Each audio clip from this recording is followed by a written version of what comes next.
Welcome to yet another episode of What I Wore on TNT Sports, brought to you by the Collectors Club, Colt Kits. My name is Kenny Yorstar, and this week we are really raising the bar yet again. A true maverick on the pitch, a true trailblazer when it comes to managers, and one of the best player managers of all time if you ask me. And a legend over here at TNT Sports is none other than Mr. Glenn Hoddle. Hey, Kenny. What's going on, Glenn? It is a pleasure. Good to see you. Yeah. Honestly, I've been so excited about this one because I already know there's so many jerseys and stories that we can tell. Let's go straight back to basics and let's talk about this because your dad was a Spurs supporter, right? He was. Well, we lived in Harlow, which wasn't too far from Tottenham, which was the closest one. He took me when I was 8 years of age. So that was my first time to see Tottenham. That was it. I went in there, watched the game, that was it. I was a Spurs fan from there on. That was the shirt that they were all playing in. I actually made my debut in one of those as well. I hear one of your favourite players of all time was George Best. Bestie was one. George Best was everyone's. Of course. He was everyone's favourite player. He was like the fifth Beatle, if you like, back in the day. He was just a genius in the way he played. It was a shame that he couldn't have played for England or for another country even and played in the World Cup regular because we'd have really seen how good he was against all the rest in the world. But he was a genius. When Man United come to Tottenham, there was with Best, Law and Charlton. Wow, my word, what a team that was. And it sort of just, the atmosphere was different when they came to town. Yeah, it was great. Now, a lot of Spurs supporters watching this definitely have fond memories of you bringing trophies to Spurs, right? FA Cup. A long time ago. And that's coming from a Chelsea supporter at that. So, but the FA Cup, 81, 82, back to back. Now, we couldn't get any big kits, unfortunately. So we're gonna have to work with the kids' size. I'm definitely not gonna get in there, am I? Let's be fair. Again, iconic moments for Spurs. Love that sure. kit. That was the best kit, in my opinion, that we had. The texture of it, the style of it. I always used to wear my shirt outside as well, and it was quite long. So so you never used to tuck in the shirt? No, I was a rebel. I heard gaffers hated that. Well, I had my shirt out, and in this kit particularly, it was extra long, so sometimes it looked like I didn't have any shorts on, to be honest. But you had to get the fan club up, didn't you? Fair play. And I think an interesting story. Well, that one there, we can't buy that one because that's the FA Cup '82 that we played in the yellow one against QPR, and that's got special memories for me because I scored in the first game. Back in the day, it was replays then, and I scored the winning goal for us to win it in the '82. So that was very special. Those two shirts. Early 80s, winning the FA Cups, which in the FA Cup then meant absolutely, they were massive. Yeah. Can we talk testimonials? Yeah. You played, and now you might not remember this. Oh, yes. But, I think I know what you're going to say. Oh, that right. Kit, yeah. You played with Maradona. Diego, yeah. Now, before we talk about that, again, Spurs supporters don't hate me, but was Diego Maradona probably the best player to ever wear a Spurs kit? So I had to get that one in. I make you right there. No, it was Ozzy's testimonial. Yeah, it was fantastic. I mean, in my opinion, I agree with you. I think Diego is the best player that's hit the planet, apart from his handball in '86, which hurts. Talk about that. But no, to play with him and have that, 90 minutes was fabulous. It really was. The whole place, with him coming in the dressing room, and we couldn't speak the language, but as soon as we got the ball out, there was something there that we clicked. It was lovely. It felt like there was always a spectacle around Diego. Yeah. Whenever he was playing, or whenever he was just in a room in general. Yeah. I mean, he had his ghosts and that off the pitch. Of course he did, but as a player, the best I've seen, technically better than what I saw of Pele going up and Cruyff, players like this, unbelievable, and Messi and Ronaldo in this era. He technically was better than any of them, and in a day when the pitches were awful and they could kick lumps out of him, and they tried to. I think what he did at Napoli as well and what he did at Argentina, not great teams, either of those, but he just elevated them, won the World Cup, and then he won what he did with Napoli, which was incredible. And then, we have to talk about the hand of God. Did that leave a sour taste in mouths? Did you think it took from the legacy of Diego, especially in English football, from our Well, I can perspective? understand the fans thinking that, but as I've just explained, I thought he was a genius, absolute genius. Yeah. As a footballer, you know what? I never really blamed Diego. Really? No, because what he did. Okay, he knows what he did. He tried to get an advantage, but the officials were the problem. Listen, on the pitch, I was outraged, you know, the injustice of it all, because I actually saw him handball that. But then the second goal, what he done was incredible on a pitch that was horrendous pitch. It looked terrible. Oh, it had all ruts at the bottom, and they left the bad. grass long. For him to score that goal was quite amazing. It really was. So yeah, that was a real bitter pill to take. That emotionally, that was tough to overcome that. You know. But you know, one thing I will say though, Glenn, you look like you left it out there. You left it out there. Yeah. Can never say you never leave it all out there, Glenn. I've got the scar there to prove it. Yeah, I think that was Yugoslavia, I think, at Wembley. And you know what? Again, back to getting the brand up, the shorts. The shorts, yeah. We even hung them up here for you, Glenn. Wow. Iconic. Wow, look Glenn at Hoddle They special. look like swimming trunks, don't they? Right. Let's be fair. They look like swimmers. They'll come back one day. They'll be back. Well, listen, They'll be back. if anyone can bring back the Glenn Hoddle specials, I'm sure you can again, Glenn. Oh, you wouldn't want to see that now, Kenny. You wouldn't want to see that now. What about when Glenn Hoddle was over at Monaco? To Monaco, look at that. What's Monaco like? Well, from Tottenham High Road to Monte Carlo. Right? Not bad. More times on the yacht. No, but it was a fabulous club. Arsene Wenger was manager there. I met Arsene. I thought I was going to Paris. For some reason, the two clubs couldn't get the deal done.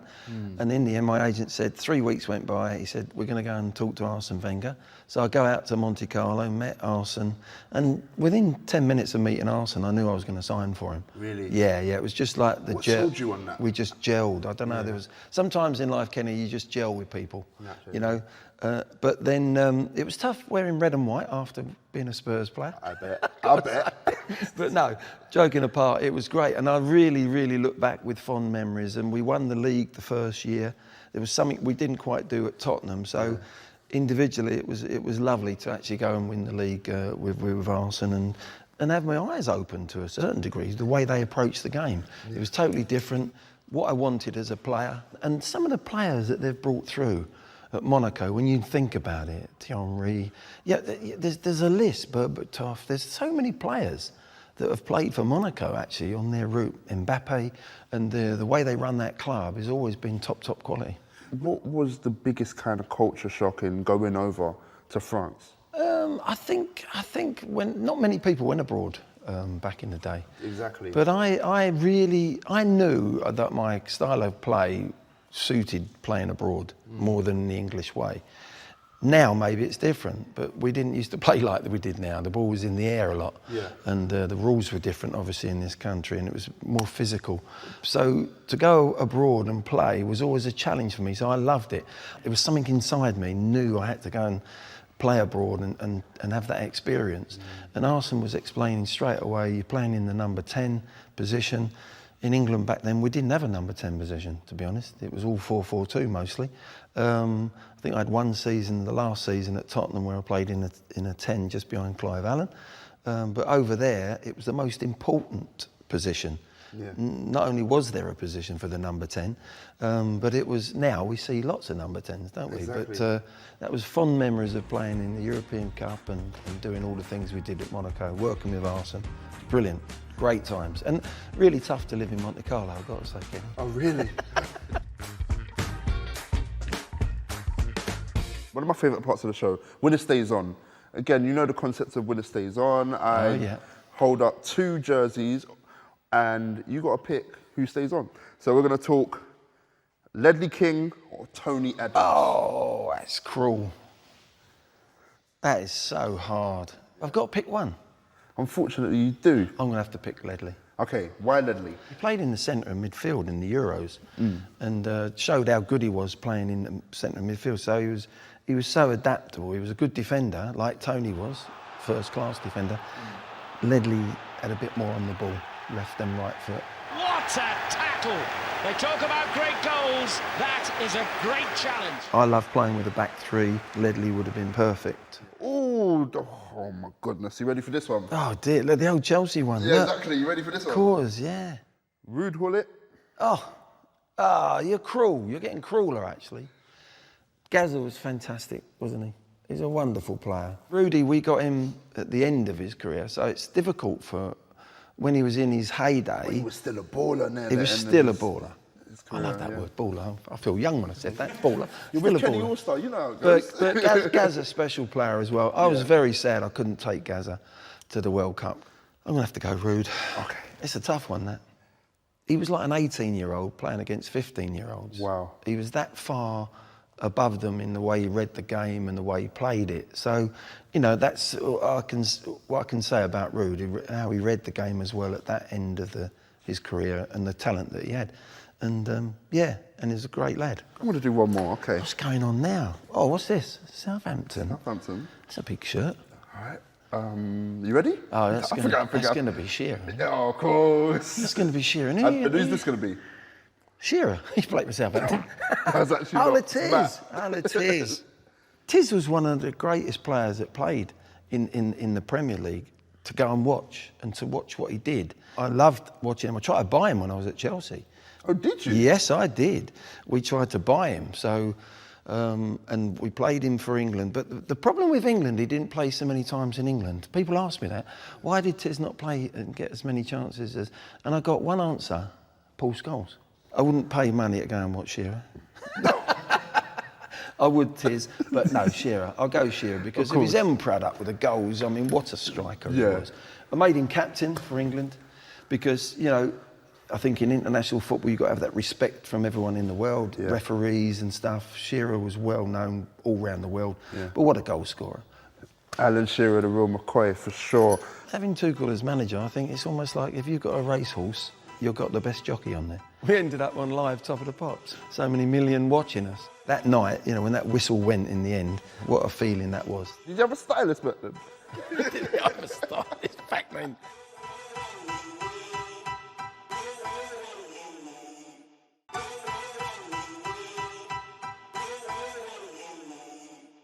Glenn, this part of the show is Lost Archives, where, again, you know, my storied archive. It runs deep. We've got a lot of, let's say, images that you might not remember, but you might do. So first, let's talk about you with the cactus. That is... sombrero on. You know where that is? No, tell me. That is Mexico. That was '86 World Cup, which was in Mexico. And I remember... I might even remember who the photographer was, actually. Oh, wow. I think that was Monte Fresco. So right now, I'm like 1-0 down. I thought I was going to be able to spin you with you know, I these. don't wear that home, you know, Are you sure? every other night. It looks comfy on your head though, Glenn. All right, let's go with another one. Let's go. Oh, Okay. right, that's... Oh, I know where France? that is. That's... You're trying to throw me now. Okay, cool. There's a little bit of Michael Crawford in there, isn't there? Yeah. Betty. Ron Greenwood, that's 82 World Cup in Spain. All right, so this is going to be harder than I thought. That's it. I'm usually good at this. All right, Look at that. let's go. Next one. That looked like an important conversation, by the way. It does, actually. That might have been when Brian Clough phoned me up. Try to get me a Nottingham Forest. You knew how to put them together. Did you have a stylist back then? Did I have a stylist back then? All right, cool. Have we got another Lost Archive for Glenn? Oh, that one's at home. That's Beautiful. I think that's my first. I think that's Zoe. Okay. Yeah, when she was born in Harlow. Yeah, the house in Harlow. Where's the time go? She's 40 now. Wow. What a beautiful image that is. It's lovely. Yeah, what a time that was. Oh, here we go. Look at This is my that. personal favourite. Oh, this is. You see? Look at that. Yeah, foot up. That's how you get a money shot. Sponsored car. Okay. Oh, that was like a bat out of hell. That was so fast. Really? Oh, it was too quick for me. You would take pictures of it, but not get behind the wheel. I was like, no, that was a brilliant car. I love that. And you know what? I'm a music man, Glenn. So you know what know we're going to you talk are. about now? Oh, Glenn look. and Chris. I thought we'd have got, Diamond Lights. I thought I'd have got away with that on this show. You know you're never going to get this one past me. So, Glenn, let me give you that to hold. Oh dear. I've been doing What I Wore for a little while now, and it feels like the default setting for a lot of ex-players is to get into the booth, into the studio. What's going on there? Why does everyone want to be in the studio now? It's a long story, but I've always loved my music. My son's into music. He's gone into music down that road, but I absolutely adore music. I tell people I've never ever heard an engine of a car that I've ever had in all my life. That car would have never heard the engine, because when I get in, the music's straight on and up loud. So I love my music, always singing at the house, blah, blah, blah. And we had this, you know, Chaz and Dave, when we did the cup finals and that, we'd spent time on Top of the Pops and recording studio. I'd done other things for England, sung We Are the Champions and Saturday Night's All Right for Fighting Elton John. So I love my music. So I've been in the studio before. And then we had a friend, he was a pain really, Pat Mitchell, and he just kept going, well, you should make a record. Let's make a song. And we said, we don't want to make a song, you know, but in the end, he's badgered us so much. And you were like, all right, just get him off my back. I'll exactly. We'll meet the guy that Bob Pusey. We'll meet him. We'll just meet him out of courtesy. And in the end, that was the biggest mistake we made. We ended up on live Top of the Pops with about so many million watching us. And, well, talk about out of your comfort zone. But, hey, listen, we've worn the T-shirt. We've been there and done it. So it was a great experience. Can we just quickly talk about Swindon Town? Yeah, loved it. What was it like playing at Swindon? I love that kit as well. Yeah. Great. I'll let you hold that. I know the Swindon fans are going to honestly, give it to Glenn to hold. Yeah, no, I always smile when I think of my time at Swindon. It was my first manager's job. Exactly. And I was hobbling around on one knee, really. My knee had gone. So I came back, didn't think I was going to play again, to be honest, but I ended up playing for a couple of seasons there. But it was magical. We played 3 at the back then. You know, it did make me smile when people sort of started doing it recently and, you know, in the last 10 years, as if it was like a new thing, but it wasn't. Glenn's been doing the 3 at the back. Yeah, and I tell you what, people found it very hard to play against us because no one had done it, and we had it for football reasons, for attacking reasons, offensively. So 3 at the back, we played football, you know, wing backs pushed on and 2 up front still. So people found it hard to play against us. So to get them, you know, promotion as well, playing that style of football meant a lot to me. But obviously I cut my teeth on being a manager there. I learned so much. It was like my apprenticeship in many ways as a manager. Because a player manager was quite difficult, as you can imagine, mentally and physically. But and you have to be able to affect the game, Kenny. If you're taking someone's place and prolonging your career because you're player manager, then it doesn't work. You'll lose the respect to the players. But as long as I felt that I was making the difference on the pitch, then I'd play. And you gained promotion with Swindon, right? We had some wonderful times, some wonderful football, wonderful game. I mean, 3-0 up at Wembley with against Leicester with 25 or whatever to go, and they come back to 3-3, and I'm on the pitch and we're like, wow, it was just, and we ended up, you know, 4-3 winners, and what a day that was, and getting Swindon up. I look back in real fond memories of Swindon. But there's another game that comes to mind playing in that kit. We were 4-1 down with 25 to go at Birmingham. Oh, wow. And we won 6-4. And it just shows you what can happen in football. Yeah, it's so unpredictable, right? That's why we love the sport. I love that. Yeah, exactly. Yeah. And again, doing it at the highest level is something as well. Because again, as a Chelsea boy, Glenn, like the egos that must have been in the dressing room, and being able to like manage but still play. If I'm honest, when I went from Swindon at the time at Chelsea, it wasn't the Chelsea of today. The training ground was dreadful. The outlook, the attitude was wrong. You know, everything was not right about it. And I was surprised when I got there, to be honest.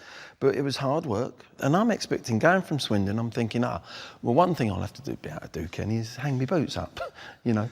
But it was evident, when I got there, the squad wasn't as strong as I thought it was going to be. We had some good players, and I thought, I'm going to have to continue to try and get my way across, to get my ways across the way I want the team to play at 3 at the back and with wing backs. It was going to take a lot of work, and sometimes a picture paints 1,000 words. So being on the pitch and actually on the training ground and playing, actually I felt was going to elevate time-wise, how we can get these principles into the team. So I continued playing for a couple of seasons. I had to, again on the dodgy knee as well. But yeah, 20. I couldn't have the number 10 because the number 10 had gone. So I thought, well, 20 seems good to me. It looks iconic to me, Glenn. That's a great kit, that. Iconic Love that. to me. There's a picture of you on the sidelines managing. You wasn't a player manager at this time. No. That was But you looked like you was ready to go out there and sub yourself on. I think that was at Tottenham, wasn't it? Yeah, but I don't see no managers wearing a kit like that. No, it was a hot day, I think.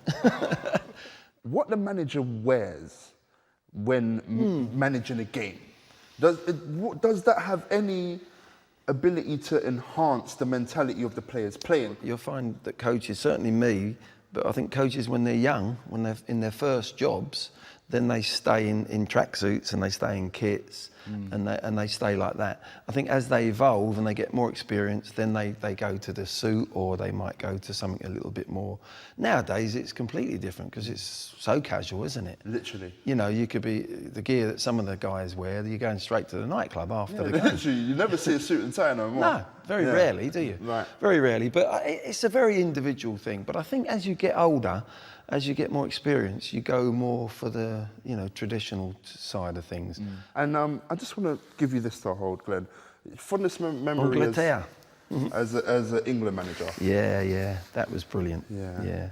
What would you say the fondest memory? Oh, that was some good. Listen, when you get a chance to manage your country, there's nothing like. I played for my country, to manage it as well. I'm very, very grateful and very lucky to have done that. But I think looking back, it was a massive game for us going over to Rome, where we had to qualify for the World Cup. Last game of the group stages, they had a wonderful team, and to take them on, we'd beaten them in the Le Tournoi the year before. And to take them on, they had Zola and Maldini, they had a very good side, unbeaten over there. And to get the point that we needed, I thought we deserved to win. That night, when that whistle went in the end, what a feeling that was to know that you'd gone to the World Cup, because the Euros was at Wembley in England in '96, so the team had never played for about 2 years away from home. So going through all the group stages and particularly going to 90,000 in Rome, the Olympic Stadium, it was like gladiating. So it was fabulous. That was a great night. And walking out at Marseille, for the World Cup first game against Tunisia, a very proud moment for me. So those two stick in my mind, I bet I had to ask you about England, and in terms of how England you think are going to fare in the near future under Tommy Tuchel. Tommy Tuchel. I know, I've met him a few times. I like what I've seen, what he did at Chelsea. I like what he's going to do. My opinion, I think we've got some extra special players. We've got a really good squad. Doesn't mean you're going to win it, because the World Cup's a tough trophy to win. As we know. But I tell you what, having Tuchel as manager, I think it's almost like if you've got a racehorse, a good racehorse, you'll got the best jockey on there. Now, it doesn't guarantee by having the best jockey on a great racehorse that you're going to win the race. Yeah. But you're giving yourself the best chance. I think he'll get the best out of our players, and fingers crossed we can just get over that line eventually, because I think we're good enough in world football. If we hit our good form, if we hit our top form at the right time in the tournament, I think he'll get the best out of us. Well, that's given me enough hope to feel like it's coming home in 2026. Oh, don't say coming. Don't say coming home. We don't like that one. Oh, no, we don't. But one thing you will like, Glenn, is our gift from TNT Sports and what I wore to you. So, of course, you've got the old school Admiral kit. Remember this? The Spurs holster. Brilliant. With your name, the colours of all the clubs you've played for at the back. And, I'm going down the local in this. Very nice, thank you. And Kenny? Anytime. Thank you so much for spending time with us on What I Wore, Glenn. Really good. We really appreciate you over here. And until next time, it's Kenny All-Star and Glenn Hoddle. We are out.